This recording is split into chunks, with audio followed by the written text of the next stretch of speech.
Nueva entrega de esta serie que lleva por título Golpes de Estado en la Argentina. Este capítulo 5 narra los sucesos del 29 de marzo de 1962. El comentario fijado te permite acceder, como siempre, al link del capítulo anterior. Tal como en las entregas previas, revisaremos juntos los pasos anteriores del gobierno que fue derrocado. En ese golpe habrá una evaluación a la situación política que desembocó en la asonada. Las elecciones para la Convención Constituyente demostraron que el peronismo proscripto seguía siendo la mayoría del pueblo argentino. La estrategia de votar en blanco había servido para probarlo, pero no podía repetirse. Sin ningún tipo de reparos, el resto de las fuerzas políticas se beneficiaban con dicha ausencia y se repartían las porciones de poder. Surgió la posibilidad de un acuerdo electoral, cambiando el apoyo político por la restitución de los derechos del peronismo para funcionar de cara al futuro. La escisión del radicalismo se había hecho efectiva ya en la elección constituyente. Los que se autodenominaban radicales del pueblo, liderados por Ricardo Balbín, fueron los más lejanos. La Unión Cívica Radical Intransigente, que impulsaba la candidatura presidencial de Arturo Frondizi, se mostró permeable, dejando de lado viejos enconos. John William Cook, delegado de Perón, y Rogelio Frigerio, en nombre de Frondizi, fueron los artífices. Este último fue el abuelo del actual gobernador de Entre Ríos. Como era de esperar, la elección presidencial de 1958 fue una clara victoria entonces para Arturo Frondizi, con el 49,5% de los votos, muchos de los cuales eran el peronismo mayoritario. Ya en función de gobierno, inició un camino tortuoso. Las presiones militares le impidieron cumplir su parte del acuerdo. Fue cuestionado por las Fuerzas Armadas que lo acosaban por peronista, y cuando cedió ante ellas, el peronismo lo enfrentó por militar. Él no tuvo dudas sobre cuál era el lado de la balanza donde recostarse. El peronismo se sintió estafado y resistió en las calles. Ya por entonces el Fondo Monetario Internacional imponía medidas de austeridad. Frondizi aprobó la privatización del frigorífico Lisandro de la Torre. En defensa de las fuentes de trabajo, los 9.000 obreros iniciaron un plan de lucha, declararon una huelga por tiempo indeterminado y tomaron el lugar. El barrio de Matadero fue el eje del conflicto.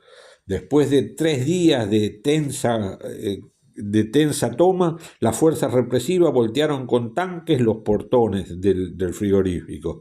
Se puso en práctica el plan Conintes, conmoción interna del Estado, que llenó las cárceles de militantes peronistas que habían votado a Frondizi acaso. Una situación particular fue la de Felipe Vallese, detenido en la puerta de su casa. Nunca más se supo de él ni de su cuerpo. Fue un anticipo del formato conocido como desaparición de persona, que en la dictadura post-1976 se multiplicaría por miles. Hubo un momento en que creyeron que ya estaban en condiciones de vencer a los sectores neoperonistas que bajo nombres como Unión Popular intentaban representar a las mayorías dispersas y proscriptas, primero y estafadas después. Programaron elecciones provinciales para elegir gobernadores.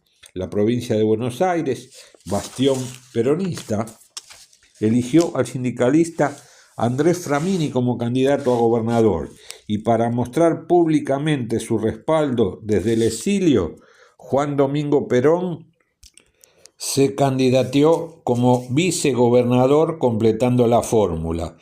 Como era de esperar, la candidatura fue impugnada, pero el peronismo reemplazó a Perón por Anglada, pero el golpe de efecto ya estaba logrado. Estaba claro a quién había que apoyar. Framini ganó las elecciones superando por más de 12 puntos al candidato de Frondizi. Este intervino en la provincia anulando las elecciones. solo porque no estaba satisfecho con su resultado. Fue un intento para detener el golpe de Estado que venía en ciernes. Aún así no pudo impedirlo. Días después se produjo su destitución en medio de circunstancias muy particulares. El general Raúl Alejandro Poggi iba camino hacia la Casa de Gobierno para hacerse cargo de la función y a su llegada se encontró con que José María Guido, el vicepresidente, había asumido con el respaldo de la Suprema Corte de Justicia. Esto, que hubiera podido definirse como una sucesión acorde a lo dictado por la ley de acefalía, no fue tal. Guido cerró el Congreso concentrando en su persona las funciones legislativas que sumó a la presidencia. Fue en la práctica un dictador civil, el único de los 6 que encabezaron golpes de Estado en la Argentina. Así se transformó en la cara visible del poder destituyente de Frondizi, los militares en brazo armado y la oligarquía terrateniente la principal beneficiada de todo ese tiempo convulsionado.